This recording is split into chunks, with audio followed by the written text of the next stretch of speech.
Triple XP.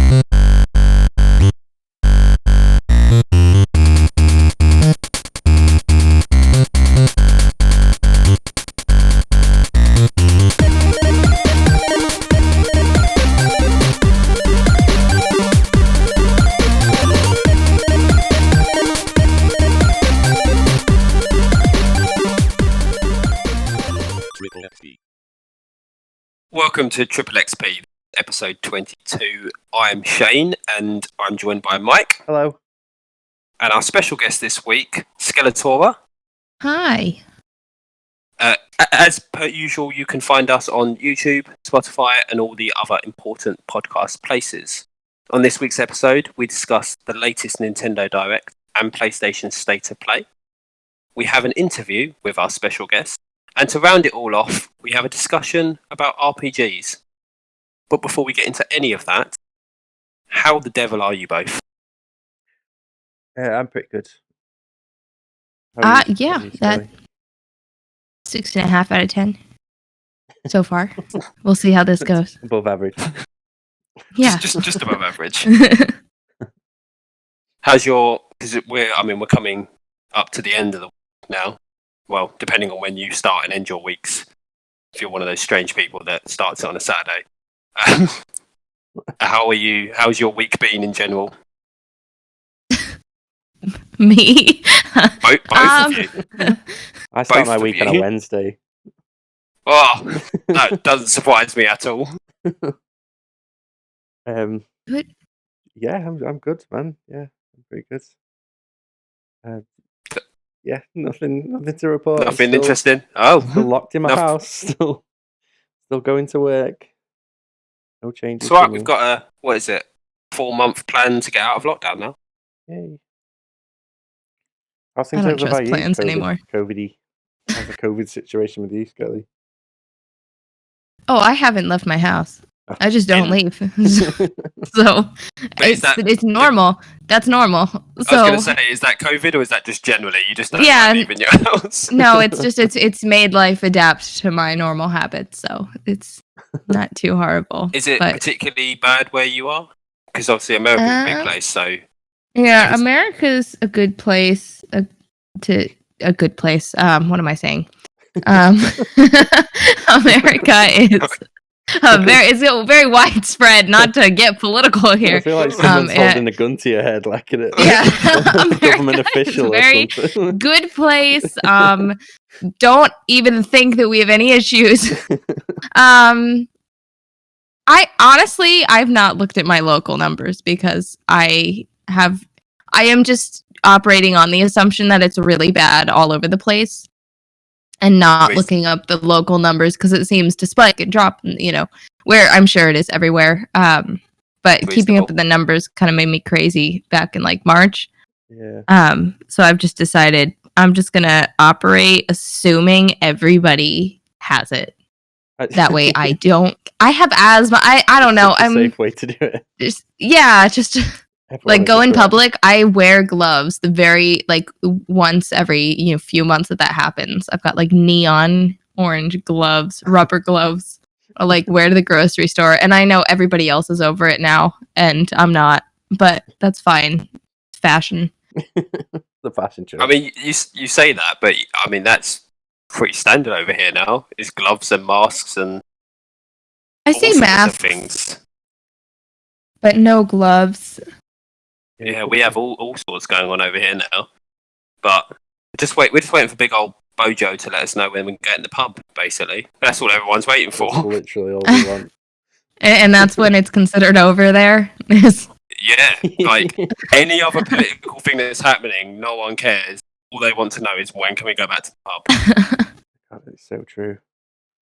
Honestly, believe it, because again, without getting too political, obviously we had the whole Brexit thing going on. Mm. Brexit happened in the middle of all this, and because it was happening in the middle of all this, and no one could go to the pub, no one cared. Literally, no one did anything about it. No one raised an eyebrow. No one protested. It was just, well, as long as I can get my beer in the country, don't really care right now. Just want to go back to the pub. Mm. It's an odd situation to be in. Yeah, we're a nation of alcoholics. Anyway, should we move on to the news? Yeah. It's a great time to segue into the news. So, obviously, this week we're covering both Nintendo had a Nintendo Direct and PlayStation had a State of Play. Mike, do you want to kick us off with Nintendo's wonderful selection of titles? Yeah, it was pretty good. Did you both watch it? I don't know. Was it pretty good? It was all right. Was it? It was all right. It was better than Sony's. Let's put it that way. Oh, yeah, that's true. Skele, did you see any of these? No, I didn't. I'm just not cool like the other gamers. Well, so That this sounds is all such going to a be fake news to you. gamer. Then you're gonna learn so much. You could just make stuff up and I'll believe you. So you could just, two truths and a lie me. Well, there you go then, Mike. Hit Uh, us with your So they opened made up with, stuff. Yeah, they opened with Xenoblade in Smash, a character I've never heard of. I've never played Xenoblade. Pyra and Mithra, I think is their name. Yeah, there you go. I don't know them. so I they're- just They're read a that. thing now. If you're still playing Smash, then I'm sure that's exciting for some people. One game I am excited for is Mario Golf. Like Mario, he plays golf. What's not to love about that? That was actually one of the best games they showed as well. It actually was. If not the best game they showed was Mario Golf. That's what this Nintendo Direct came down to. Was the best game they had was a golf game Yeah, involving a plumber. yeah, because it had that like fun-looking element where you hit the ball and then you literally leg it Speed down. golf. Yeah, yeah. You like chase after it and then you. Yeah, speed golf did look fun. But it did look like a game that's already out called 100-foot robot golf or something like that, which is exactly that. You just fight giant robots while you play golf.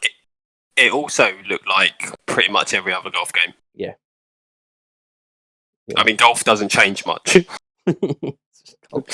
As far as sports go, golf's pretty like set in its ways. Yeah, there's nothing new happening in golf, is there? Face it. No. So yeah. No. Anyway, Miitopia. That's a game no one gives a fuck about. And then there's Yet, yeah. Yeah. Until it's going to be a comes out. smash hit. You just wait. I'll eat my words. You'll be number one Miitopia streamer. So then they hit us with an Outer Wilds release on Switch. That's a great little game where you're stuck in like a time loop and you travel from like planet to planet and try and figure out what's causing this time loop. At the end of, I think it's like 22 minutes, like the world just, or like the universe, the mini universe that you're in just implodes on itself. And you reset the time knowing everything that you know previously, and you've got to figure out why you're stuck in this time loop. It's a really Pretty good game. perfect game for the Switch, personally. I think it's a pretty spot on game for the Switch. Yeah, definitely. Just that pick up and play, like 22-minute. Mm. You can finish the game in 22 minutes or less. But yeah, there's Plants vs Zombies. Yeah, I don't care. Which I honestly, genuinely thought Plants vs Zombies was dead. I was so shocked when I saw this because I was like, didn't this die like 4 years ago? I think I picked up like the Garden Warfare one for like £5, and then I played it for months on end because I was just hooked on it. But then just never played it again since. Yeah, if you like Plants vs Zombies, if you're that 12-year-old kid that plays those. It's not playing Fortnite. games, yeah. I don't know. Yeah, I guess that's fun for some people. I was 12 when I played Plants vs. Zombies. Yeah, there you go, Skele. No, I Games actually for you. was. That's my last memories. Being 12, sitting on the basement floor, playing with my cousin. Good times. So then there's Star Wars Hunters, which no, Shane, you weren't impressed with this, but like a new Star Wars game, No. free to play. It did. So why I wasn't impressed with this? A, it didn't show anything. It just said a new free-to-play just Star like Wars game is coming. B, it's being made by the company that makes Farmville on mobile. So Yeah. I'm not particularly excited for it. Yeah, I mean, we'll just have to see what it's about. And there was Monster Hunter Rise, more gameplay footage of that. If you're Which looked really good. Fair. if you're a Monster Hunter fan, then this is pretty exciting. I've put like hundreds of hours into this game, but into Monster Hunter World anyway. It looked like World, but for the Switch. Pretty good. Have you played Monster Hunter, Skele? I haven't. That's one that I've taken a look at a few times and then ultimately never actually decided to play. Is it? Should I be playing it? Yeah, it's really good, but it does have a very steep learning curve at the beginning. Yeah. That can put me off of some things. I think just because there's so many games out there that if it's not something that I feel comfortable with after like the first like 30 minutes to an hour, then I'll drop it and never pick it up again. So I usually try to not try games unless I am fully ready to just dive in. Poor Stardew Valley. I just played it for the first and last time. How did you get There's on so with many. that? Huh? How did you get on with that? First and last time playing. Oh, right, okay. Not well. Yeah. I don't feel like Monster Hunter. I feel like that might not be the game for you then. Yeah. 30 minutes to an hour is not going to be enough time for you to even understand the basics. Yeah, if there's like a lot of menus. Oh, There's there's just- a lot of Yeah, menus. too many menus. Like I want to play Ark, and I've heard that there's some menus and I don't know why I'm so averse to menus. I mean, like RPGs have how many? Just really like- hate restaurants. Oh God, I throw a fit every time. Bring me the kids menu. I just decisions, and when there's a lot that you have to look at the same time, like Subnautica, and it makes it seem like I only have 4 brain cells, but I just when it comes to because games can have menus, and then if there are menus that you have to refer to every now and then, but it seems like more and more games these days have menus that like everybody just has the hotkeys for, and it's like press 7 to pull up your dial menu, and then you're gonna tab to bring up the quick bars, and you're gonna need to do this every 5 seconds. It's overwhelming to me, and I get that, and to be fair, Monster Hunter is like it's so Japanese. Its menus have menus. Like it's one of those style of games. But moving on from Monster Hunter then, Mike. Yeah, Splatoon 3 was announced. Which looked with like the most confusing trailer ever. Yeah, it's just a bit weird. It was so weirdly paced. It didn't make any sense. No, but it's Splatoon. It's a game about squids spraying each other with paint. Like, what's to make sense of that? Squids shooting their load over each other, pretty much. Exactly. So yeah, it kind of looks like it might have a story element to it, but who knows? We just got like a short trailer, and then the best game to come out of this was Project Triangle Strategy. Working title. Working title. But I hope they keep it because that's such an awesome name. It's a great title. Have you played the demo for it yet? No, not yet. No. So I have played the demo, and it's really good. Is it actually? Because it's really good. Sort of the same as Octopath, isn't it? Like same people. Yeah, so it's the artistic stylings of Octopath and like the storytelling of Octopath, but with the combat of Fire Emblem. So it's like a tactical, turn-based combat system where you move around squares on the map to like fight each other. Yeah. How are the menus? But there's not that many menus, to be fair. This is a beautiful game. Yeah, there's a lot of talking. So if you count lots of speech bubbles as menus, then there's lots. No. There's lots of talking, but there's not many menus. But I honestly would implore anyone to try out the demo because it is really good. I really enjoyed my time with it. And I definitely put on the survey because you get a survey if you play it. They send you a survey. Oh, that's right on your street, isn't it? Oh, I love a good survey. And I definitely, in every single box where it was like, what did you enjoy about the game? And you could tick different things, and then there was an other, and every single time I enjoy the name Project Triangle Strategy in the hopes that they will help them keep it. I hope one guy reads that and is just like, yeah, you're right. They all said I was wrong. Exactly. Print it out, bring it to the board meeting. I've got it pulled up here, and oh my goodness, these graphics. Yeah, they're so cozy, I would say. Normally I don't love pixely things. But these are, it's got like a soft focus and then more details where you're actually playing, and it's a really nice contrast. Yeah. It's almost like hand drawn pixel art. It's weird it's dreamy. to explain, but it's so well done. And the character development and everything from what I played in the demo is going to be really strong, the same as Octopath. So definitely one that I would recommend giving a try if you've got a Switch. And I think Octopath's on PC as well, isn't it? I'm not sure. I want to say could be. I don't know. I might have made that up. Who knows? Anyway. But either way, those graphics are full.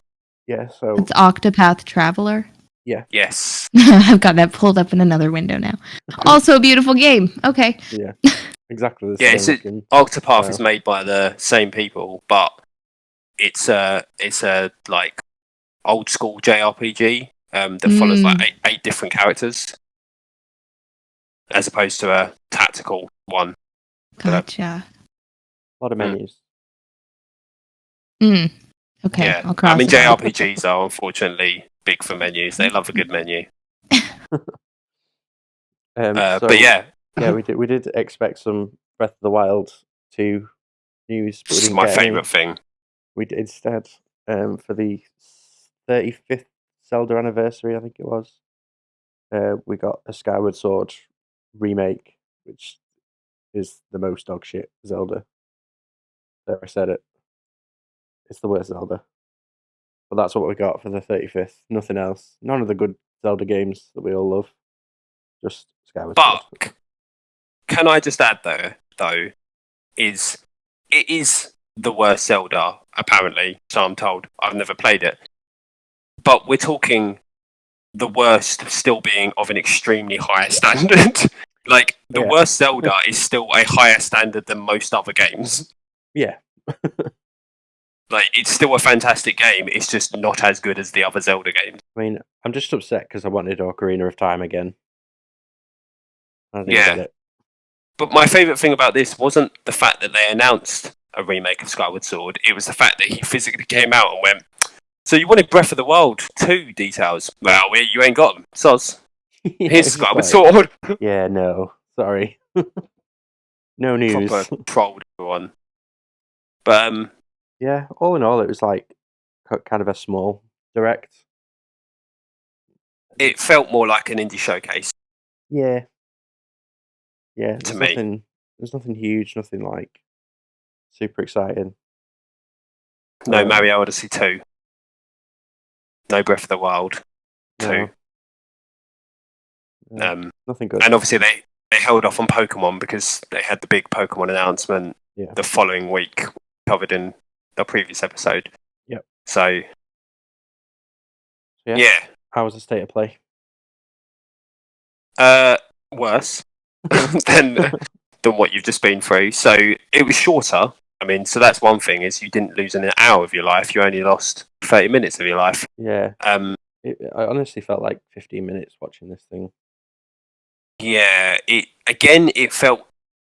was a difficult one because there was some good stuff in there, but mismanaged expectations. So it started off with Crash Bandicoot 4 PS5 upgrade. Fine. If you like Crash Bandicoot, I'm sure that you're going to enjoy the PS5 upgrade, but it doesn't really feel like it needs to be in a showcase personally. But they had that.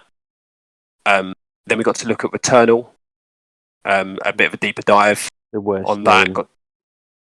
The worst name game. Even Returnal. Worse than Project Triangle Strategy. Hey, Project Triangle Strategy is a great name. I'm just more excited for the sequel to Returnal, called like Returnal 2, The Returnaling or something. Return to Returnal. Are you serious, or is this like the lie? No, there is a game called Returnal coming out. There is no sequel here. He's made that up. But Returnal is a real The game. Returnaling is not. The Returnaling is not. I wasn't sure with the Project Triangle strategy. The Returnaling. I just thought. It's plausible. It's very plausible. I hope but no. we're up there. But Returnal looked interesting. It's like a third person shooter. What's the term, Mike? My brain's gone. For the dungeons that like a roguelike. Yeah, roguelike. Yeah. Looked quite good. Looked a bit dark and a bit weird, but definitely would give it a whirl. Then there was a brand new game announced, Sifu. Sifu, yeah, it's a kung fu. Just gives us an ability to live out our Cobra Kai dreams. Yeah, literally, it's just the perfect looking kung fu game. It was great. That was one of the sort of highlights of the show. Quick question to Skele: have you seen Cobra Kai yet? No, I am in a bubble. You need to. Where I only pay attention to things that were made in 2002. I mean, Cobra Kai was literally made a year ago, but it's a fairly new show. You should watch it. It's awful. But also, is it? I haven't even seen The Mandalorian. I haven't even seen Endgame. That's how behind on pop culture I am. Oh my god, Skele. Oh well, that's a lost cause then. I feel. Yeah. Moving on, because that's actually hurting my head. I'm sorry. So after Sifu, we had Dodgeball Knockout I don't know what it's called. Yeah. Hot potato game. It was also in the Nintendo Direct, and it looks shit. Yeah, it does look really boring. So Skele, this is a game, and it's coming out on, I believe, PC, PS4, Xbox, and Switch. And if you were to make the game of Hot Potato, this is that game. It is just you play as teams to pass around a ball to gain points. It's Dodgeball meets Hot Potato, and it looks awful. I did see on Twitter. I could imagine. Oh, sorry, go on, Skele. Oh no, just I think that it will be awful, but depending.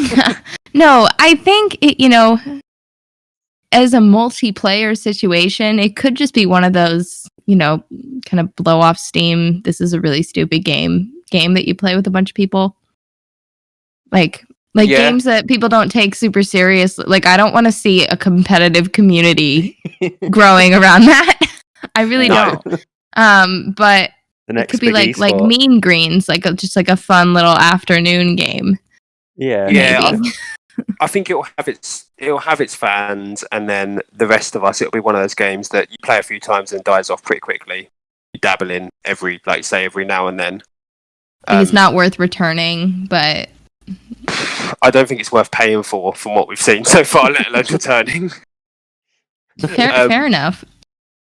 After that, we saw. If they've got a dodgeball game, they are really missing out on an opportunity to have Patches O'Houlihan as a playable character. Yes. Yes, they are. After that, we had Solar Ash. Is that the one that was made? The same people who made Absolver? Is that the game that you were talking about? No, that's Sifu. That's made that up. One. Oh, that was Sifu, yeah. So Solar Ash, a very pretty looking game, cool, cel shaded looking 3D platformer style game. Very pretty neon cool. And then they wasted our time with more Nights at Freddy's, whatever it's called, Security Breach, another Five Nights at Freddy's game that, again, didn't need to be there. Just any amount of Nights at Freddy's is just a waste of my fucking time. Literally. Shit game. Is that, have you played that, Skele? Are you into the Nights at Freddy's? It's a spooky game, right? It's supposed to be? It is a spook, yeah. I don't like spooky games because my heart rate I can feel it and I don't like to feel it. That's reasonable. I mean, that's pretty much why, as we said earlier about the UK being alcoholics, is because we also don't like to feel anything. Ah, okay. You know, I'm actually primarily English. That's where my lineage, English and Irish mixed together. So, Nice. is it nice? Well, Do I succumb to the same? Am I not hungover right now? exactly. Like, if anything, being English and Irish, you should be more of a drinker than us. Yeah.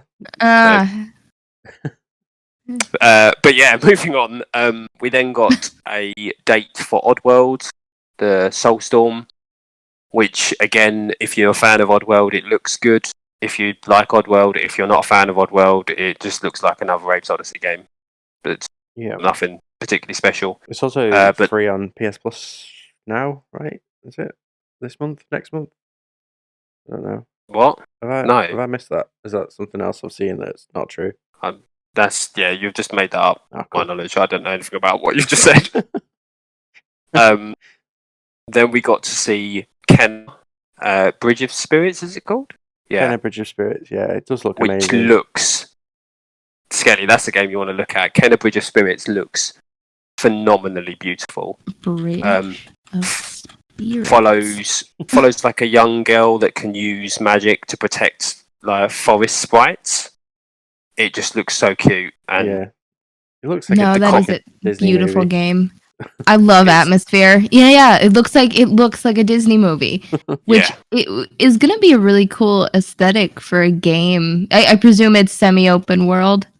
Not sure. We haven't really seen. We've only just seen sort of like a lot of the gameplay to it. But from what we've seen, it looks like it is, unless these are all screenshots taken from like cutscenes. But it usually might be one of those ones that's like a false idea of an open world, where it being like quite big open linear areas.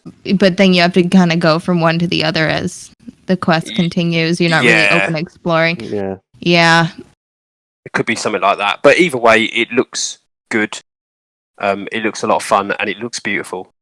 So that was 100% a highlight of the show. That was followed on by cute little black fluffy things. So. Yeah, I think they're the little like forest spirits or something. They look like the little sprites out of a Studio Ghibli film. I don't know what they are, but I just want to protect them. Just need to protect them all. Yeah. What happens if you're playing the game and one dies? Do you just quit? Do you return it and just say you failed? Yeah. Yeah, I don't even want to think about one dying, to be honest. I'm sorry that I brought this dark energy here. Just bury the disc in the back garden and never speak of it again. That'll be the end of my gaming career. I can't be held responsible for any companions. It's like when I killed a Reekling in Skyrim. It took me a while to get over that one. Oh god. I'm not over it. After that, we had Deathloop, a game we've seen a fair amount about now, and it was a new trailer with like some very James Bondy-esque music. Yeah. Nothing. I don't think there was anything really new here, was it? It was just more of what we've already seen. Mm-hmm. But it looks good. It looks fun. It looks really stylish, and it does look like one of those games. I know there are many, but like one of those games where I'll just buy it, play it for like 30 minutes, and then never touch it again. Yeah, I mean, it looks like Dishonored, but with 70s jazz. Yeah. It's kind of literally the best way to describe it is Dishonored with some jazz and a bit of the 70s thrown in there. Like I feel like if Dishonored met like Archer or something. Yeah. Then that would exactly be that. And then it finished everything off with an extremely long, even though it was only like 5 minutes, but it felt like an extremely long look at Final Fantasy VII Remake. Remake. Yeah, focusing on the PS5 upgrade, which is also therefore another remake. So the Final Fantasy VII Remake. I have a question. Yes. Perfect. Why are they all called Final Fantasy if they're not the final one? That's just the name of the franchise. Apparently. When is it going to be the actual Final Fantasy? Never. When they run out of money to make games. because when none of them connect, they're all like separate stories within their own. Each one is its own fantasy. Yeah, exactly. All the last one in the series of fantasies. Exactly. So And it's this is- when people stop buying them, which is what Final Fantasy VII Remake might cause people to do. Oh, So this is the last one, number 7 as well. yeah, I don't believe you. I don't actually think it's No, the last yeah. one. No, he's also definitely lying on that. I thought they were on like 14. 15 was the last title that wasn't a remake, and we have got 16 is coming out next year. I think 16 is due out next year. It's just a big fandom. Like you put out enough games, and eventually enough people will maybe get into it that you'll have a semi-interested fan base. Because I know for a fact I have some still wrapped. Maybe I can get money for these still wrapped PS2 Final Fantasy games that I never played. PS2. They've got a pretty huge fan base. I know we said you could plug your stuff later on, but we weren't expecting you to do that. I could shill these old discs. Yeah, who is interested in purchasing some Final Fantasy unwrapped copies, PS2 originals? Well, I mean, it's been around a while, the old Final Fantasy. I think one was on the SNES.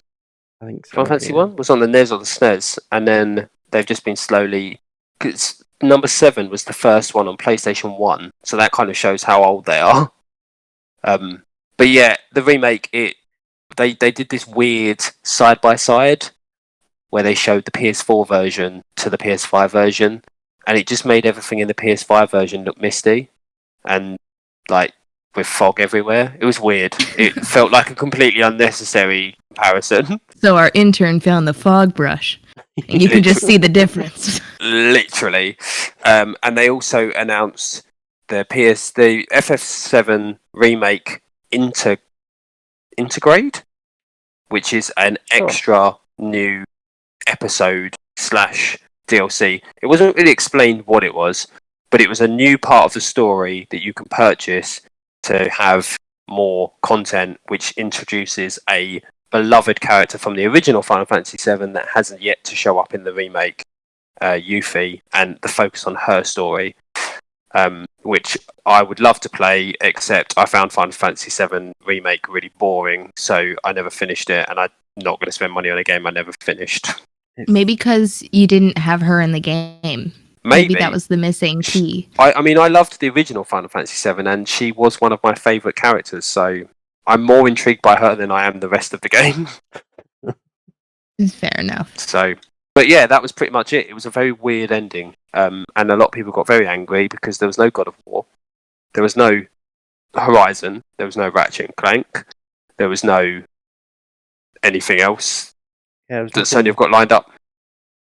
There was nothing I cared about, so I'm upset.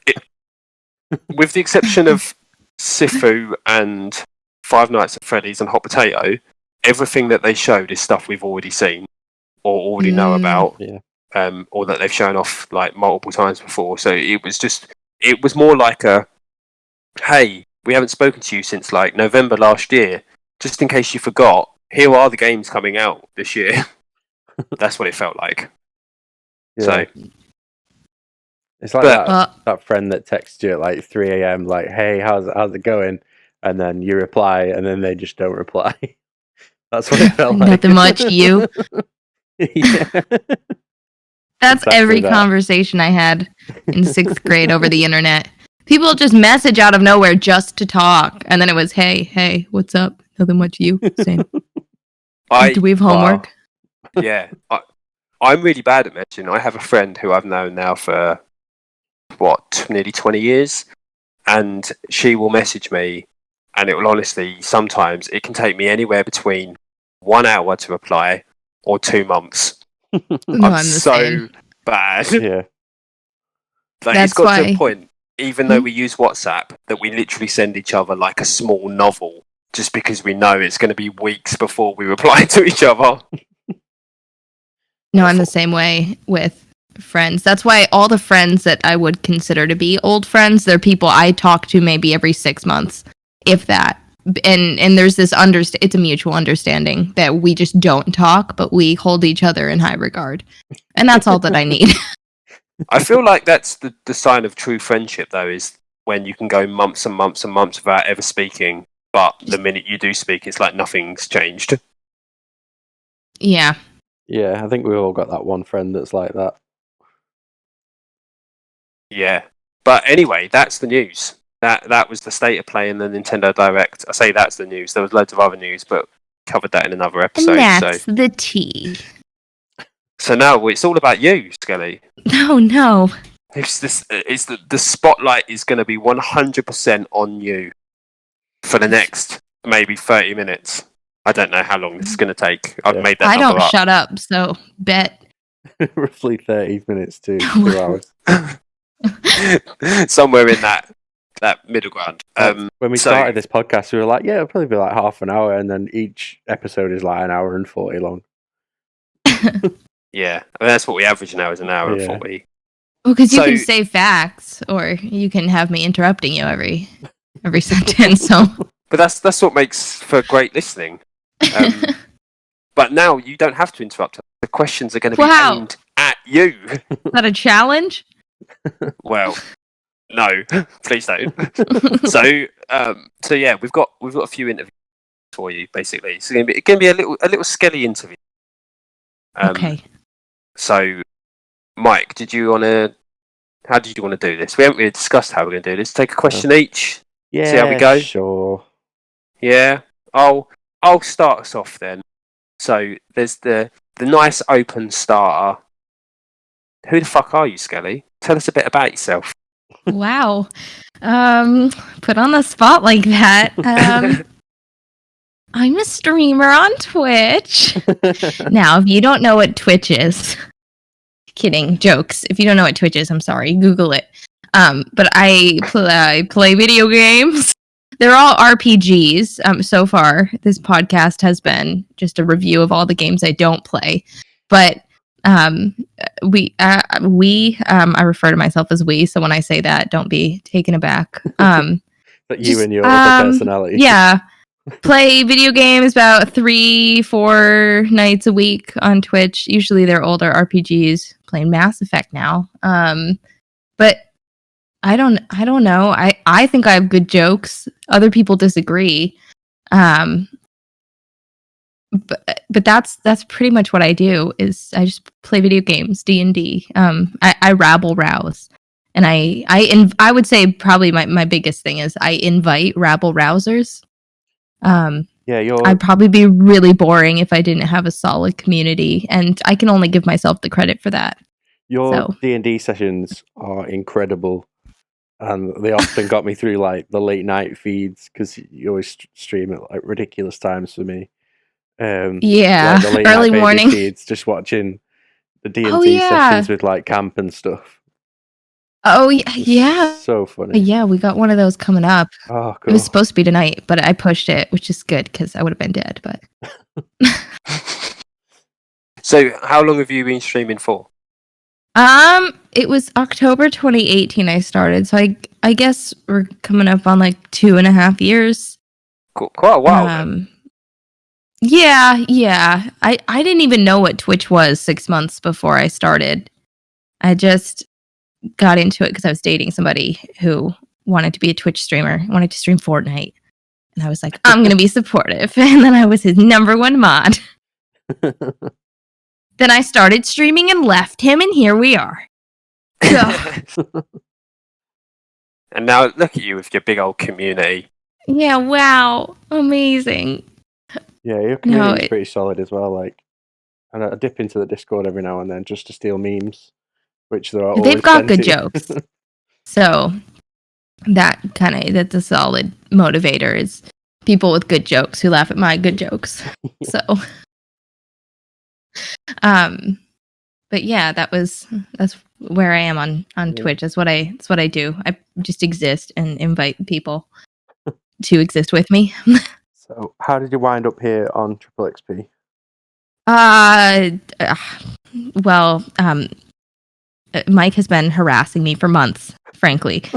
He's been asking every day, multiple times, please be on my podcast. Please. Please, we've got no one else. I've got nobody else will say yes. We're looking ideally for somebody who has never played a Nintendo game before to discuss the Nintendo State of Play, and you're the only person. So could you? And then I said yes. Even though I know that's not true, I can believe that that's true. This sounds like Mike. Yeah, okay, just to clarify, he did send me one message. That's where so I met, do you want me to go way back? I met Mike through Camp the Boy on Twitch. If you're not following him, I don't know why you're not following him. And then I, he started up this here podcast, and then sure enough, here we are. He sent me a little message. And here I am. Like, meeting you on Twitch, and then I sort of followed you, and then jumped into one of your streams. And then I gave you VIP. And then you just gave me VIP. Like the same night. I give it to people with good jokes. So you had been determined to have good jokes. I say good jokes. I don't even know what I mean, because sometimes there'll be people with banger jokes, but they just don't fit the bill. I'm sure there's some sort of like subtle competition to it, and people are like, what is the rhyme or reason? How do I get VIP? But I just get, I don't want to say vibes. I don't want to be just another 23-year-old girl talking about vibes on the internet, but I just get good vibes. I'll just give VIP. It's not like even like I'm going to give VIP so this person stays, and it's just I'm going to recognize that you've got humor that falls in line with the preferred humor. I'm just a badge of recognition because you have good jokes. So congrats, Mike. You got one. I'll be receiving my award shortly. You've already got your award. It's that shiny pink badge. But yeah, that was almost what we're almost coming up on because I know I followed Camp. It was March of last year, so yeah, it's like over a year ago. Yeah, almost over a year ago. Not yet. Yeah. We're not there yet. But really? We're getting close. Yeah. So that's why I'm here. Yeah. So, obviously, you told us about what you do, but what is it you're aiming for with your streaming and Twitch stuff? Like, what your goals for your streaming channel? Do you have any? So it started out as just because, like, as I'd mentioned, I was modding for an ex, and I just got really close to his community. I really, really liked them. Granted, they were like ages like 12 to 20-year-old boys that just loved Fortnite, but their enthusiasm I found refreshing. So I really enjoyed hanging out with and talking to that community. And then he got insecure that he thought that they liked me better. And then when I started streaming, he was like, keep it a secret and please interact with them less. That's why I started streaming, because he told me to not talk to his as much, which of course is not a great feeling when you've just put in months supporting and getting to know the people there, and then, okay, but don't talk to them because actually I think they like you too much. So then I streamed secretly for 2 weeks, and that's about actually around when I then left, because that's not a good attitude to have in a relationship. Stay away because you're competition. Yeah, so super toxic. Yeah, we didn't even stream at the same times. Like, if I did well for starting out, like if I had like 9 viewers that night, he'd be like feeling bad because he only had 12, but he'd been at it a couple more months. Just super negative mindset. Yeah. So that's kind of why I started out, was just because I've loved video games my whole life. I never shut up. And when I was doing a bunch of research for him on like how to be a solid streamer and watching him do that for a few months, I was like, you know what? I think that I could do this too. I needed a new laptop because at that point I hadn't had one in college for a while. So I got one that could handle streaming, a pretty MSI, and then just started doing that. And I've had such a good time, gotten that community that I was looking for. I have made amazing friends. Some I don't talk to anymore. Some I do. Definitely an ebb and flow with the internet because everybody has such different lives.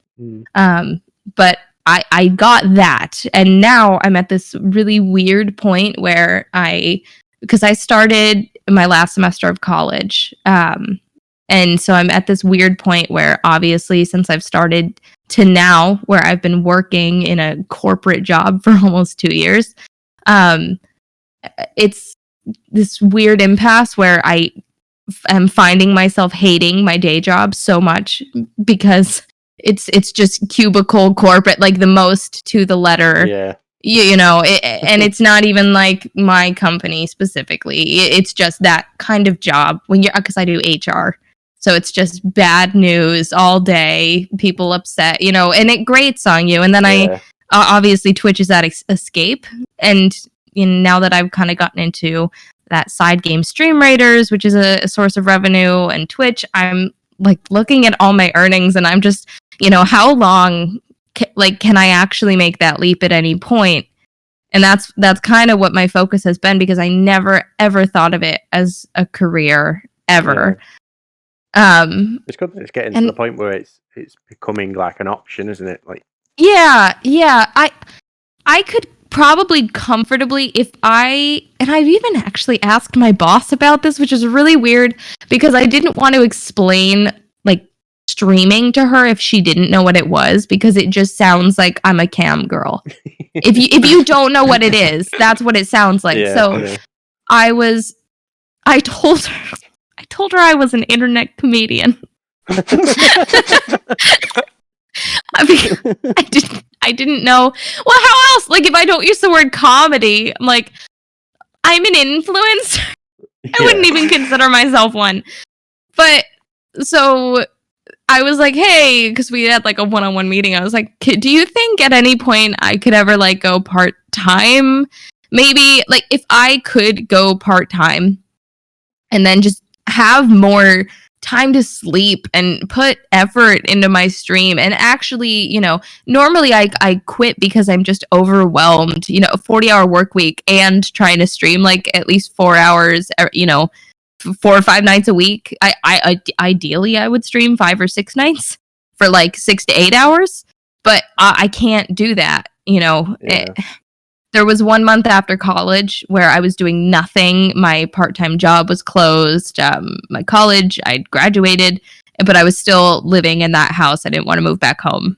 So I just streamed for that whole month, and it was great. I woke up at 7. I streamed 10 to 12 hours. I was playing Enderal, the Total Conversion Skyrim mod, which I can only say good things about, except when it crashes randomly, but I think they fixed that. That was the best, and I loved it. And there was such a growth curve, and it kind of makes me feel like if I do make that leap, just having a consistent schedule and putting that time in, because it's such a big help, I think that could actually push me to a place I need to be. But, it's scary to make that leap. Yeah, so I'm trying to just build up my savings, and then I had to get a tooth ripped out. That's going to cost, life happens. So I'm just at this weird impasse where, I got what I wanted initially out of Twitch.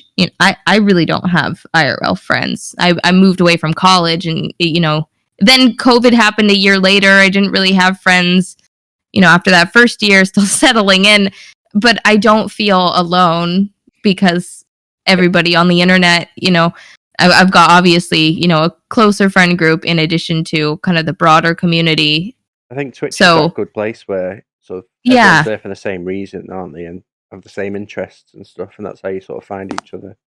Yeah, for sure. I never really had friends that gamed like a lot. Yeah. Or the same games. I'd find someone like, oh, I play video games too, and then it's like, oh yeah, and then it'll just be like, oh, I love like Stardew Valley and like JRPGs, and then I'm like, yeah, you game, like you do. That's irrefutable. It's just different. And then usually people know the games that I'd like try to bring up, because I tried in like middle school. I had been pretty burnt out trying to make gamer friends by like high school. I just didn't talk about it. Yeah. So like being able to have friends that are like, oh yeah, I've played all the games. Like to be able to make like a Neverwinter Nights joke, and that is a relatively obscure game unless you played like old RPGs, but Like, to be able to just make, like, a joke about, like, one of, like, the henchmen, or, like, quote a line, and then there's people in my chat who are like, ha! Yeah, I get Like- that reference. Because me getting burnt out on Gamer Friends did not stop me from quoting in life. And I think people just thought they were, like, weird quotes that, like, I was just making up. But they were from games. Okay, so what is your favorite game franchise then? What's the one you quote the Neverwinter most? Nights. Neverwinter Nights is my favorite because it's my classic. It's a classic RPG based on, like, D&D mechanics. And even though I think it's the best game of all time, people disagree with me. And I actually think they're totally right to do that. It's got potato graphics and it's super old, and there's better ones, more developed with more menus, are out by now. And I love it because of it gives me that, like, feeling of, like, the music. Yeah, I'm sure you've got a game where if you just turn on the soundtrack, if you're having a really shit day, for me it's Skyrim. Like, that's like my comfort game where I just you're too bogged down with real life, and then you just listen to the soundtrack and you're like, yeah, okay, I'm on high rock card. I'm just vibing. My only obstacle's the troll, and I'll do it.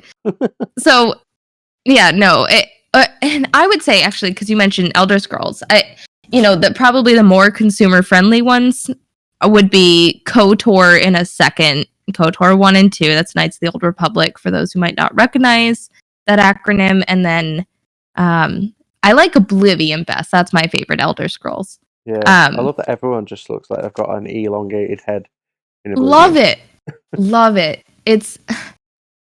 But those are my kind of comfort throwback games. And then the most recent, like, new game that I love that is kind of in that category would be, like, Baldur's Gate 3. I did not think that I would love as much as I did, and oh my goodness, I absolutely played the shit out of it, and I can't wait for the full release. Yeah, 3's the most recent one. It's a brand new one. Yeah, currently it's still in beta. They actually released a patch, like, yesterday or the day before to release, like, the Druid class. Big deal. But I'm saving my replay through until the full game is out, because I can get weird about having to replay stuff, and I don't want that to ruin it for me.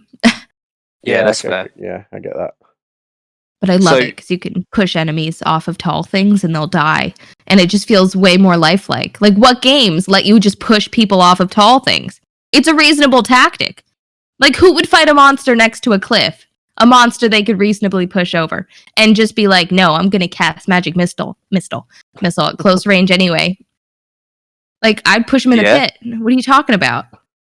And I love that I know that's the dumbest mechanic, but it's not. It's quite the opposite though. It's not a dumb mechanic. It's actually very realistic. It gives you that sense of immersion, like, that you've got this range of actions, and I think that they have a great balance between menus and, like, there's a lot of things you can do in that game. They really try to flesh out the D&D mechanics. And I love that. It feels like the up-to-date, reasonable, like, version of, like, that Neverwinter Nights nostalgia that I love. This is, like, the version that's shiny, new, the 2020, shiny new, way more things you can do, astounding graphics, really immersive companions, fantastic 10 out of 10 game. And I don't give that rating lightly, so... but I cut you off, even though I promised you I would do that. So go ahead. What? No, you're fine. You're fine. I was just going to say, so with, like, obviously understanding your favorite video game franchises, if you could delete one game from your memory, so you could play it all again with all the joys of experiencing it for the first time, what would it be? I immediately thought of KOTOR. Just because that one is super story-based and it's super fun. And so I am at this really beautiful, privileged point where I had never played Mass Effect before, and I believe Mass Effect 1 was made by the same team.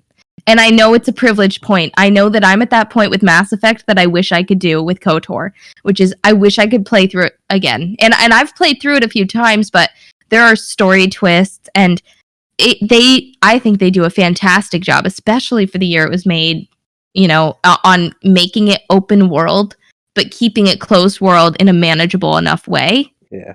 Because they put you on planets, and you've got a very defined storyline, and they keep side quests to a minimum, but everybody's got a little something to say, even if NPCs are relatively sparse compared to other games. It's just a beautiful, it feels like a much bigger game than it is. And the story is fantastic. The development, amazing. I really loved that game, and I would love to be able to play it again. And that would go for, I'd probably say, how about KOTOR 2? That way I still have that nostalgia value of KOTOR 1, but being able to go into a new, even though it was made by a different team, I know they didn't finish some stuff in the second one, but I still really enjoyed it.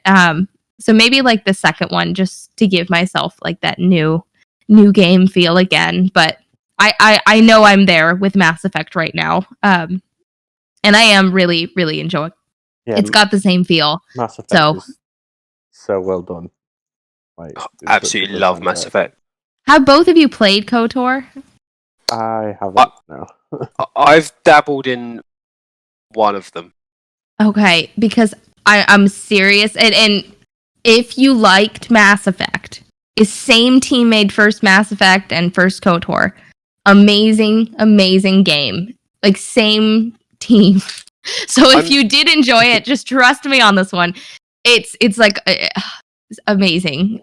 I'm pretty sure I have it on my Steam list purchased, but then it sits there. Well, no, because I used to have a gaming laptop. I used to live with a PC gamer, and he got me into PC gaming, and I had a gaming laptop, and then this was many years ago, there was a mouse in our house, and I went to put my PlayStation controller down and put it through my laptop screen by accident, and then just never fixed it. So I've just never had a gaming PC or a laptop since, and that was about 10 years ago. So well, I'll have you know. Oh, I totally just cut you off there, but you can play it on an iPad. It's on the App Store. I mean, I could, but I'm not. Yeah, no. One day I'll get a PC or a laptop, and then I will take your word for it and dabble. That will be the first game I dabble in. You're gonna forget all about this, but I hope that you don't. No, I won't. It's cozy. Just, a day where you have time. I used to, because I did a playthrough after a decade in college, and I was super proud of myself. I ported it for Mac, and I just remember you'd get the horrible dining hall takeout food and just sit there with my really bad garlic bread and just playing KOTOR in this really garbage prison room dorm. And see, even that is a cozy memory. Yeah. The horrible spaghetti sauce, building my own lightsaber. You know what? It's just nice. And it has, for the record, because I have to throw this out there for anybody who's never played KOTOR, because I have to, I owe it. It has nothing to do with the Star Wars universe. I mean, no, that's obviously a lie. I mean, the movie universe. Yeah. Maybe a passing reference, an Easter egg, referring, and even that I'm not sure about. But it is, it's a different time period. Yeah, so even substantially in the past, isn't it? Yeah, you can go to Tatooine, great, but you're not gonna see anybody you recognize. It feels like it's its own, it's its own franchise almost. You get the alien fun, and but you get to not, because I think the number one thing I hear about people when I ask them if they played it is I didn't really like the movies that much. But it has, I also, don't tell anybody, but I didn't really like the movies as much. I mean, I watched them a lot as a kid. I think that might be why I didn't like them that much, is because I saw them when I was like 3 and 4, paying half attention, and then you kind of know what happens when you're rewatching, and it's this weird. It's it can't hook you in because you know what happens, but you also weren't paying full attention because you were a child, and then it's kind of spoiled. So I mean, you don't have to hide them views of us. We've got very strong views on Star Wars ourselves. Yeah, I don't love it. I don't think it's bad, but like if you tell me that I'm gonna sit down and watch Lord of the Rings for like an entire day, I'll be like, okay. But if you're like, we're gonna watch all the Star Wars movies, I'd be like, I don't really want to do that. Please. Yeah, for me, like Star Wars is great, but it's just really tired. And, like, everything's kind of and the new movies.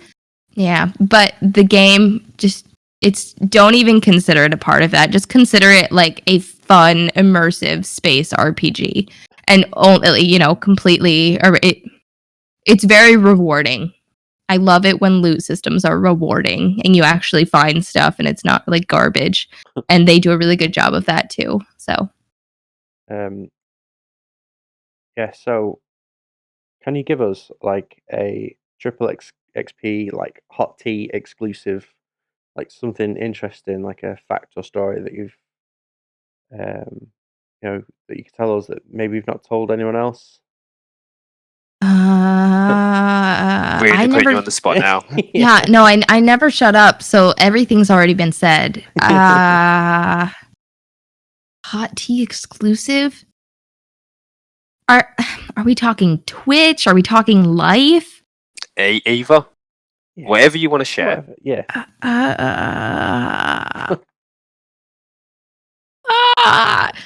I can't think of any hot tea exclusives. I mean, because I feel like hot tea that I might have, it's not like something I can. It's like secrets. It's like rumors. Yeah. Or like it's actual like it's like sneaky tea.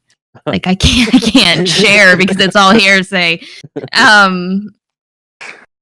Right. Well, yeah, we do have some quick fire questions if you'd want to do. Okay.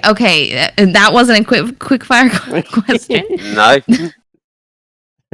So, just first thing that comes to your head, who's your favorite game character? Pavel. You don't know. No one's gonna get that. Who? He's on Neverwinter Nights. All right. He's just a dumb NPC at the very beginning of the game. He's like, "Hi, my name's Pavel," but he's my comfort character because I just seen him so many times, and he's always got the same voice. Obviously, it's pre-recorded. Hey, my name's Pavel. I don't. Just something very cozy about that. So, fair enough. Who'd win in a fight between Mario and Sonic? Mario, because Sonic doesn't exist to me. Fuck Sonic. What? You heard it here first. That's the piping hot tea. That is the hot tea. Yeah, but also Mario's super powered, right? Like everybody, he is a plumber, but somehow he does all this stuff. And I don't even know what Sonic is supposed to be. I just know he's fast and he's blue. But oh my god, this is hurting me so much. I just, great, Sonic. Congratulations on your races. You go so fast. But that plumber has some magic. He's a fat plumber that jumps on things. Sonic is a hedgehog that can go at the speed of light. Well, what I'm saying is, he's just a fat plumber who jumps on things. He shouldn't be able to accomplish anything he accomplishes. But he does. He perseveres. I don't know about Sonic. My impression of Sonic is solely through that Sonic boy and his videos. So, that kind of passion, I imagine Mario doesn't have screaming super fans bogging him down, or he's just there to jump and plumb. So, I'm gonna say Mario because you never know what to expect. He's always got a smile. And then he's got that dang blasted brother always backing him up. And fast hedgehog. I think Shane has imploded. Overpowered plumber. I'm just saying there's a mystery to Mario that you got to respect. And I think that Sonic lays it all out on the table, and sometimes intrigue wins. So. Fair enough. Fair enough, Mike. Next question. So, Xbox, PlayStation, or Switch? Xbox is the only one I've ever played. I've never... Well, PS2. I feel like that's so outdated. I can't. Then I've been thinking about getting a Switch. Every now and then it'll cross my mind, and then I'll look it up and I'll be like, eh. I don't really console game because I've always been a PC gamer. So, you know, putting that money in is like, except like on Xbox for me though, it was just like Halo and Oblivion. Like there were a few games I played and that's it. And they're all games that I can play on PC now. So yeah, none of the exclusives have hooked me enough to the point where I'm like, I have to buy a console. Yeah, that's it. For me, it's always the exclusives that I'm into and interested in. So I always get consoles. I've never thought until recently about getting like a decent hardware PC, just because I'm just interested in those like exclusive games. Then PC. I have been wondering, huh? Go on. What were you wondering? Sorry. No, just I have been wondering, you know, if some of these games that I don't really like on PC, if maybe they'd be more comfortable if I played them like on a console in bed with my blanket hoodie on. Like maybe. Like games that I can't focus on if it's on PC. It's like sitting up straight, having both your hands, and you know, whereas you know you're just slouching down, you got your TV, and you're just chilling. Yeah, the Switch. The cats, like 100% that bedtime console. Yeah, so I am wondering if you know some of those games are more comfortable that way. Is Witcher on console? I feel like that's one that I've had trouble playing on PC that I think that I would actually really like if I played it on console. I also think there are like some games are just better built for controllers over keyboard and mouse, and some are better built for keyboard and mouse over controllers. Yeah, like GTA. Oh my goodness, I tried to play GTA on mouse and keyboard. Then I got to the part where you have to fly a plane. It was just a montage of 10 minutes where I crashed because my keyboard didn't have like the page up and down buttons, which is what it used for flight. Like I just didn't, because I had a little baby keyboard because I poured hard cider into my laptop, which amazingly did not break it. It just broke the keyboard. Truly amazing. That is impressive. But anyways, yeah, but the keyboard that I did have is a little bitch. So until I had a regular one, I was just kind of shit out of luck. But I got a new keyboard at the same time as I got a controller, so I just switched to that. Nice. Right, Shane. This last one's yours, mate, so you can... Okay, so the last one then. Would you rather have feet for hands or hands for feet? Just take a moment to think about it. No, I'm really... Picture it. I would rather have hands for feet. Are you kidding me? You can't pick stuff up with your... Like, I could get strong. Plus, it's just hands. Like, I'll still have my leg muscles. So I should be able to support myself. It's kind of... I'd be like a monkey. Which could be cool. As long as I have some solid, like, really aggressive, like, work gloves or, you know, to wear as shoes. Would they be gloves or shoes if they're on my feet hands? They'd be gloves. You'd have to wear gloves because they wouldn't fit in shoes. I also enjoy that you described them as really aggressive work gloves. Yeah, they would have to. Well, my dad is like, he does like woodworking, so I'm like picturing like his special aggressive gloves opposed to like dainty, like, oh, it's cold out, I must put on my gloves to stay warm. See, and now I'm mocking your British. So would you have your dainty like gloves for when you go on like a night out? Just put on the dainty gloves. No. Oh yeah, I see what you're saying. On my feet hands, maybe like if I was going to like the Met Gala, I'd wear like would lace gloves be too risque on my feet hands? I don't know. Obviously, this is a situation I'll just have to worry about when the time comes, when this inevitably occurs. Yeah. Okay. So just to wrap us up then, before we move on to our final topic. So fucking ridiculous.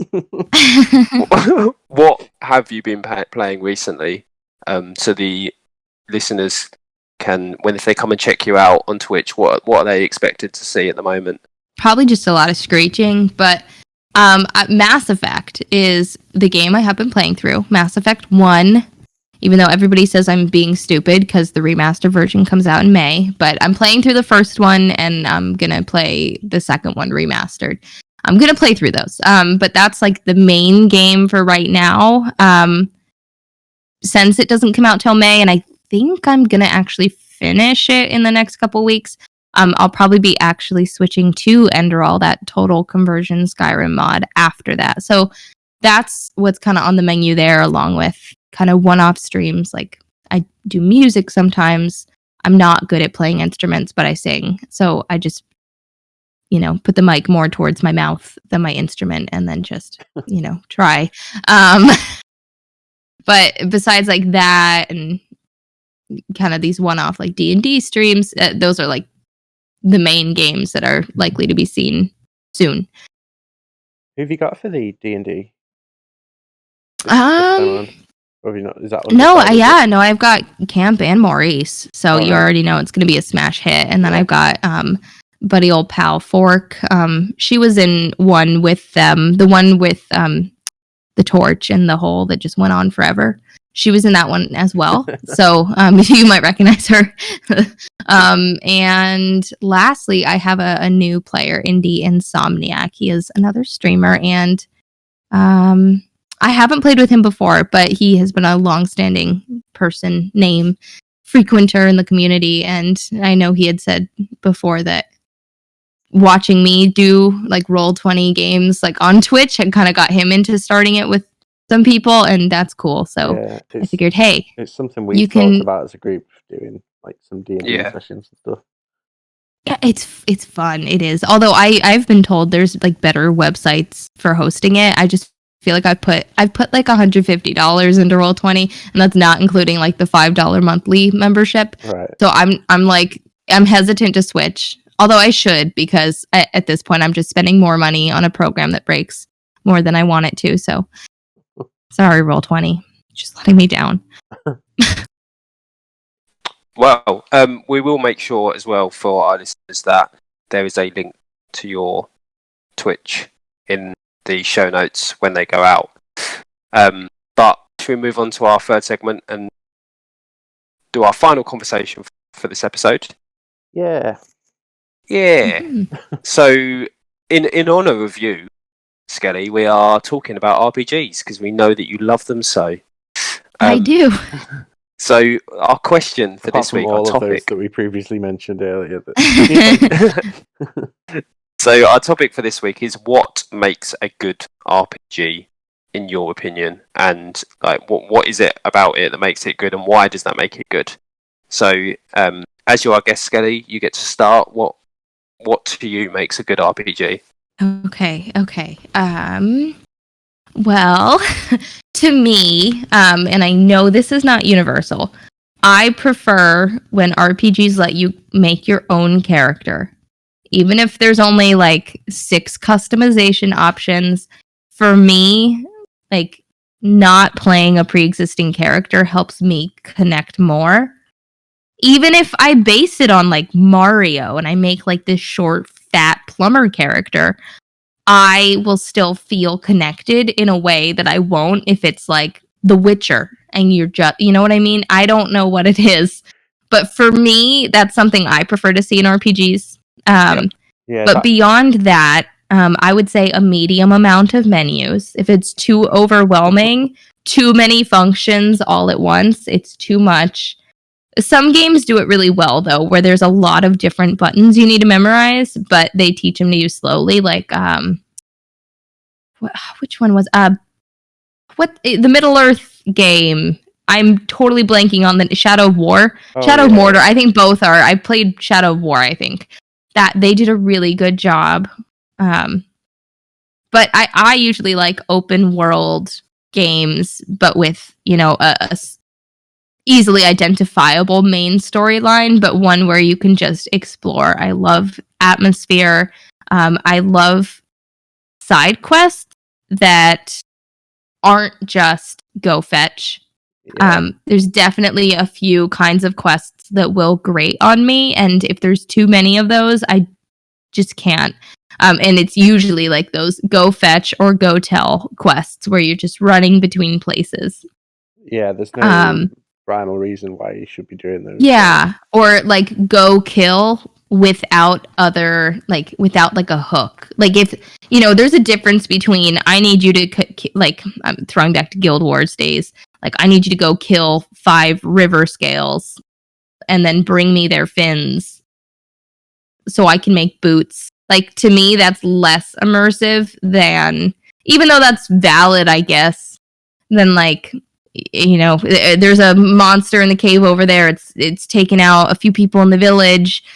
Please, it took my mom. Go, rescue or attempt, and then you go kill the monster, find her remains. Not that it has to be dark, but like I need a little bit more there. I need to, I think playing my escapism. The Witcher does that perfectly. Yeah, I don't want to say hero complex because but it has to be something where in my, my 2D world, it feels like it's something important and not just I'm spending time. Something worth doing. Yeah, like sick loot or, unlockable NPCs or, like that's the kind of stuff that there's got to be some sort of payoff. And even if it's just I'm taking this thing out, but it's like a hunt, like, which I know is like the Witcher thing, which I did pick up and I put down, and I'd like to pick it up again, but I'm waiting a little bit because it didn't hook me enough, but I would like to. That's it. Yeah. So in my opinion, open world quests that feel like they mean something, beautiful graphics, and personally creating your own character. And then of course like soundtrack, but I consider that part of atmosphere. But for me, if it's beautiful, I'm willing to forgive a lot. And if the quests are kind of odd and they don't all feel the same, like in Oblivion, those are all really cool, bizarre quests. Mm-hmm. Infiltrating a pirate ship where everybody's like pissed at you for even coming close, and that's just like a little side quest for like the thieves guild. Like it's so well done in Oblivion. That's actually why it's one of my favorite games, and I can think of a few others that are just like KOTOR. Like it's not just go get. Yeah. But so for me, that's what I like to see in an RPG. Yeah, Okay. I mean, what you said about making your own character, I thought like that really sort of resonated with me because, like I've played Skyrim like countless times. It's my favorite RPG, because it's more of like the planning of your character. Like you'll go in and be like, right, this time I'll do it like this way, and then you end up being a stealth archer. So then you start again, and then you're like, I'll be a mage. And you end up being a stealth archer again, and stealth archer again, yeah. But it's the paths that take you there. Yeah, that's it. Yeah. But so I like sort of like planning that character and trying to sort of stick to it in Skyrim specifically. But the big one for me is like the choices that you make, and this goes to planning your character as well. Like the choices you make in your stat building and things like that. That like RPG element of building a character up like through leveling and gaining new abilities and constantly chasing that like betterment. It's such an addictive gameplay loop. I just end up like just doing it over and over again. That was like just a KOTOR does that well. Yeah. Like you'll see people doing like good runs or evil runs because they give a lot of like personal growth in character options, like things that are only unlockable if you're like super dark side or that's a really cool mechanic. Same sort of thing as well. Yeah, I saw I'm actually evil. That wasn't even like super intended, but she looked like an evil Emma Stone mixed with me, so I was like, let's commit. She's like a ruthless mercenary. Kill everyone, ask questions later. Yeah. But like I could play like a super sweet character, but like having that depth and in addition to leveling up and what am I focusing on, it makes your playthroughs different. Yeah. If you just play through it once and you just kind of min-max and then you play it once and that's it. But if you have all that other depth, Yeah. Do love a good evil one. What about you, Shane? See, I even made a note of this. I had a feeling I was going to be very different to both of you on this, because I am almost the opposite. Although I do love a good character creation, when it comes to RPGs, I float towards more the JRPG side of things. And so generally, the games that hook me are the ones where the character's already created. And for me, it's about the storyline and creating a sort of personal bond with the characters that are there in front of me, and that how those characters are developed and portrayed, that I really enjoy. Skele, this is probably, I don't know if you're aware of this, but I hate Skyrim with passion. And I'm Is it not a too fan. much? Get him, Skele. Firstly, there's too much grey and brown to start with. You can mod for that and make it beautiful and blooming. It's the same reason I don't like Oblivion. There's a lot of grey and brown. But in fluorescent neon colors for no reason in random locations. Yeah, but I also I really struggle with the, like Skyrim and Oblivion and some of the other ones that you guys have mentioned, like the loose, like where there's a loose main campaign and it's just to go out and explore the world and find the story yourself and like make your own story. I really struggle with that. That is something I don't enjoy massively. Yeah, and like I find the sort of element of role play, isn't it? Where it's like you build your own world and your own story in your head. And yeah. I just find that I get frustrated very quickly with it, and I'll start off and I'll be loving it for like the first few hours, and then I'm just like, oh, I don't know what I'm doing now. Now what? Yeah, I don't know where I'm going. I don't know what I'm doing. I don't know what I'm supposed to do. I can't be bothered to go over there because it looks like it's really far away, and I can't be bothered to go over there because it looks like that's really far away. I'm just going to stop playing. Yeah. Whereas Okay. ones with a story, like a really solid story, which I think is why I tend to go towards JRPGs, because they continually move you forward without you getting. It's hard to get lost in a JRPG because it generally forces you down the path. Okay. So yeah, very different to you guys. Yeah, no, I think like with, I wouldn't necessarily put, well, no, I'll put Oblivion in this box, but like with, Elder Scrolls games, I think so that main quest is there, and I think Oblivion is a little bit less open compared to Skyrim, but I think the thing is that quest is there and it's open-ended because it's expecting you to determine how you would like to gain power and level up and get sick loot and become powerful enough to do that main quest line. And I know there's people who just stick to the main quest line, but I think that's kind of what the purpose of the open world is not necessarily there's no rhyme or reason. It's, how are you going to become somebody of repute within this world and, gain the power necessary to, I flourish. Whereas you're looking for more linear, where it's do these quests to gain the power that you need. And I get it, and I get why people like it. I see the joy in it, and it's one of those things that I wish I enjoyed more.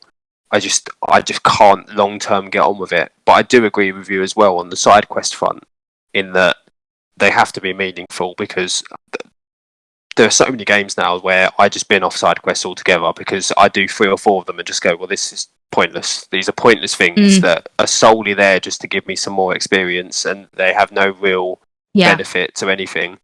So hollow. Exactly. And the minute side quests start becoming hollow, I would just completely bin them off and just not bother. I would just focus on the main interesting stuff. No, for sure. Which is, I think that's one of the hardest things for game developers, though, is getting that balance between side quests and main quests right, and the amount of them. Some games just offer thousands of side quests. It's too much, because you don't know which ones are the best ones to do. Yeah. Like, if I could look at just have that knowledge and be like, okay, do these 25 side quests, which I guess you pick up as you play the game a lot, but then the magic and mystery is ruined because you've already played. Like, one of my genuine views is if I have to go into my menu and turn side quests off, there's too many. Like, if I have to physically go in and turn a load of them off just so I can track the one I'm interested in, there's just too many side quests. Oh, I see. I was like, what do you mean turn side quests off? So you mean like the map tracking? Yeah, it's got, like, you've got side quests everywhere. That's how I feel about GTA. It's actually it's pretty closed world, but I don't even know if necessarily put it in an RPG box, but for argument's sake, there's like so many markers, and I'm like, which one is the main one? Because I can't keep doing like these drug runs because I just don't care about them. I don't care if you get your drugs. Also, like GTA, and I don't know if Skyrim's bad for this, but there are a lot of RPGs that are bad for this. You'll get a quest in one town, and it will be like, yeah, you need to go and get this item. It's about 18 towns over. And then you'll go over there and pick up a quest there, and they'll be like, yeah, it's 18 towns back the other way. And you just spend freaking hours just running across or driving or riding or whatever it is that's your mode of transport. Traveling. Just backwards and forwards for pointless quests to get a pair of boots. Exactly, yeah. No, and those kind of quests I forgive more in like MMOs. I expect those. Yeah. And I think it's because it's hard to control for that in a multiplayer world, and have your character be that special in a multiplayer world. But I'm gonna plug it again, okay? KOTOR, all right? Because it's got side quests, but it actually levels the main quest in a really solid way. They have a very, very good leveling system. So if you don't want to do side quests, you don't have to. It'll get you sick loot usually. Maybe some more dark side points, or you feel like it's fleshing out your character. Yeah. But it's linear, and the main thing is it levels itself to you, which I know Oblivion kind of does, but it definitely helps to do a lot of side quests. I think as well, like with a lot of open world stuff, just going back to what Shane said about like getting fed up of like traveling from one town to like 18 towns over to go and get a pair of boots or something. Like it's okay to do that if it's fun to travel. Like there's if it's a beautiful world. That's it. Yeah, if it's fun to explore, like Breath of the Wild does a great job of that. Like, yeah, it's really far away and it'll take you ages to get there, but it's such a like good experience traveling all that way. And another one that does that is like The Witcher. You can travel, but you'll see like interesting stuff along the way, and you'll get sidetracked and things like that. And I know it's sort of like it sounds counterproductive getting sidetracked, but then you're exploring more of this world and taking more of it in and finding new little mini adventures along the way. That's how I feel about Baldur's Gate, the new one, at least, because I mean, obviously the old ones have that negative where they're just old, so they don't have as much. But the new one, they do so many amazing random encounters. And like they have it where like the NPCs will remember every single decision you made and the effect that each decision has. It at this point and what I've played just feels limitless. But like you'll just be walking to do like your main quest, and then all of a sudden there's an owlbear attack, or you meet possessed villagers, and then you have to deal with that. You walk by, a building's on fire. Like quests that you feel urgency for, that shape your character, that you don't feel like if you are walking past somebody laying on the ground with a stab wound while an old lady cackles above them, you're not just going to walk by. It doesn't feel like a side quest. Well, man, but it doesn't. It like or like they're calling out, but like they've got enough dialogue that it's not just the same line on loop every 15 seconds. Like it feels like so much more. And also one good thing that like Larian Studios does with their games is they'll hide things environmentally. So like you have to like teleport to get them. You can't walk to it. So you actually Yeah, have yeah. to look around the map and you get like some pretty solid loot that way, which I hate when it's like too much loot. That for me, that's so overwhelming when you can pick up everything in a game. And that is an issue with like Skyrim and I sort of with Baldur's Gate too. Until you learn what not to pick up, Yeah. you just pick up junk. I love it when it actually has a junk label though. And like like crafting usually is too overwhelming for me to like super take part in. I think my last Skyrim playthrough I finally like did it. But like I don't know. Yeah, I don't know if this is just a me thing, but I just hate crafting in games. Yeah, it's too much collecting. I know people love it, and it's like kind of fun when you're super determined. You're like, I'm gonna get that awesome armor, but when you have to like grind out hundreds of materials, or like go to every single town on the map and buy all of their iron, like something like that, it just feels so monotonous. Like for what? +3? Is it worth it? Yeah, and there's two links in with two of the things I wanted to say that are things that not necessarily that make an RPG good, but if they get it right, are big elements for me. I mean, the crafting is definitely something that I don't care about. I know there are people that really enjoy them, but it's as long as the game doesn't force the crafting down your throat, then I'm fine with it. If it's just there for the people that enjoy it, great. If it's going to be like you have to craft this, then I'll be moving on. Thanks. But just around what you were saying with loot and like random side stuff. Larians, they're the same people that did Divinity, aren't they? Yeah. Yes. So I've played Divinity 2. So I know sort of like that style that you're talking about. But the two things that really stick out for me that if they get it right really makes a difference is pacing with side quests, because I like however much I love doing it, games that allow you to do so many side quests that you're so overpowered for the main quests just takes all of the challenge and all of the immersiveness out of it, to the point where I can just like walk in and just like bat people away with the back of my hand. Like if a game sets up its side quests so that they're paced well enough that you're not going to become some sort of overpowered beast within 5 minutes of playing it. And loot 100%. So many games just... I mean, if you do have an opportunity to play Cyberpunk 2077 recently... Yeah. That's a prime example of a game that massively, massively ruined its loot system. Every 4 seconds you were getting 18 different guns or 18 different bits of outfits that had like a +1 on the one that you had before. Yeah. It just you feel like you have to take it, but like the time it takes to sort your inventory. Yeah, I mean, it got to a point where I would literally just pick everything up, instantly sell it, and not even put any of it on, because I'd be like, well, I know that none of it's better than what I've actually got. It's always just +1, so it's no point me even bothering. I'm just going to sell it all, wait 2 hours of gameplay where eventually I'm getting like +4 or 5 on what I'm wearing, and then it's worth me changing.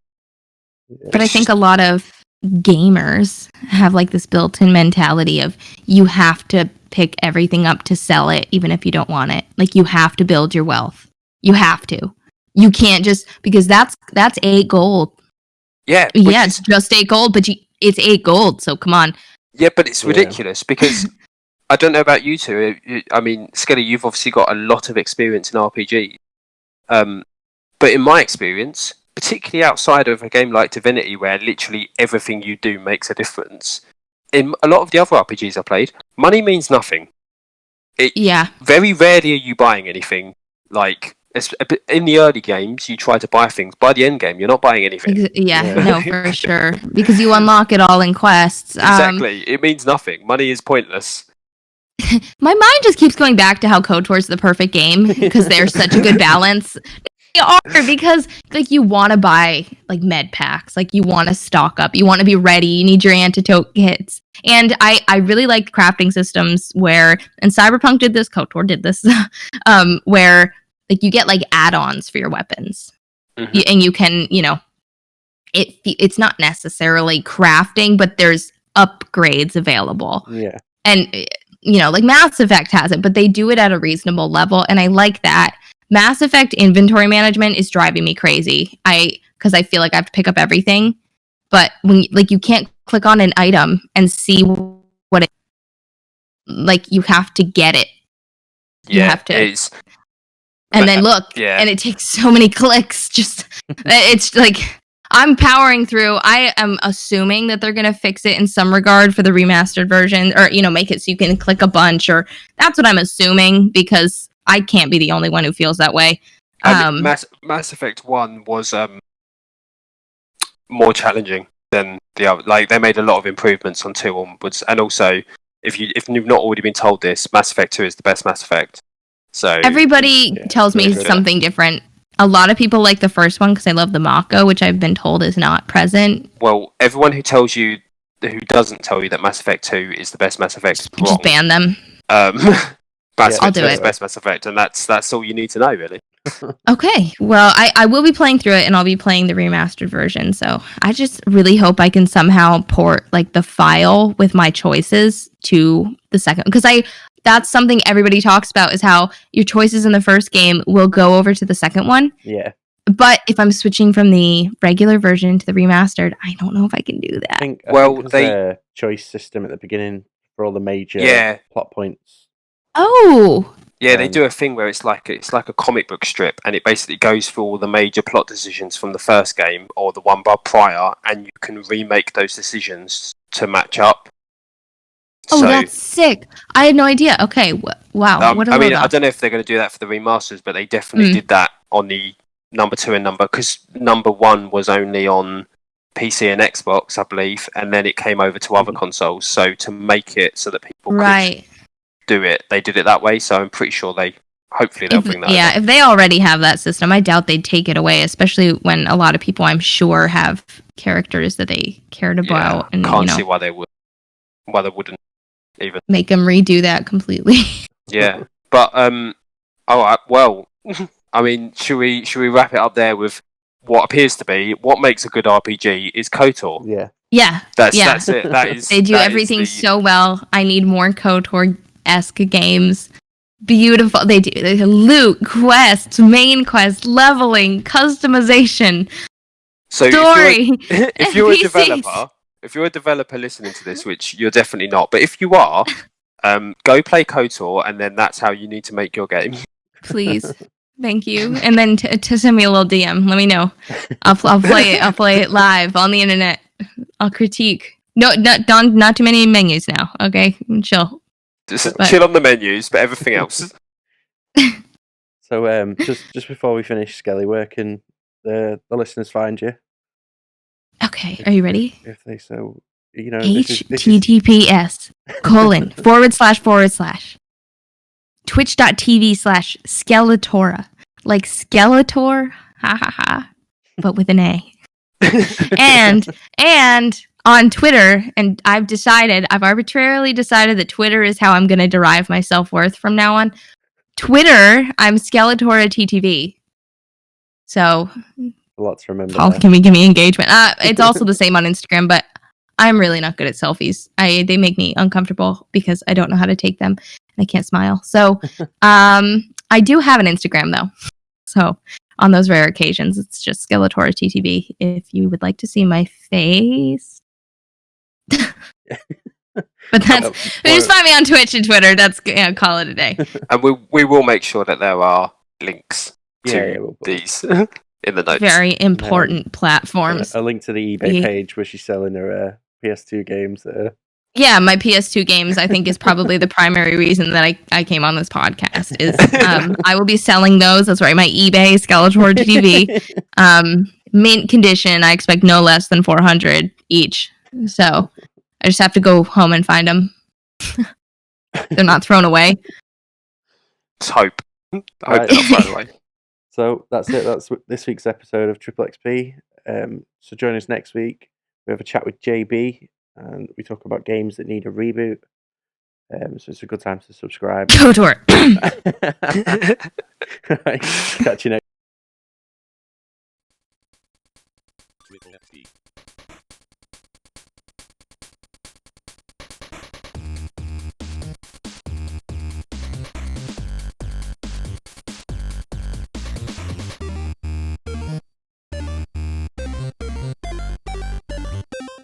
Triple XP.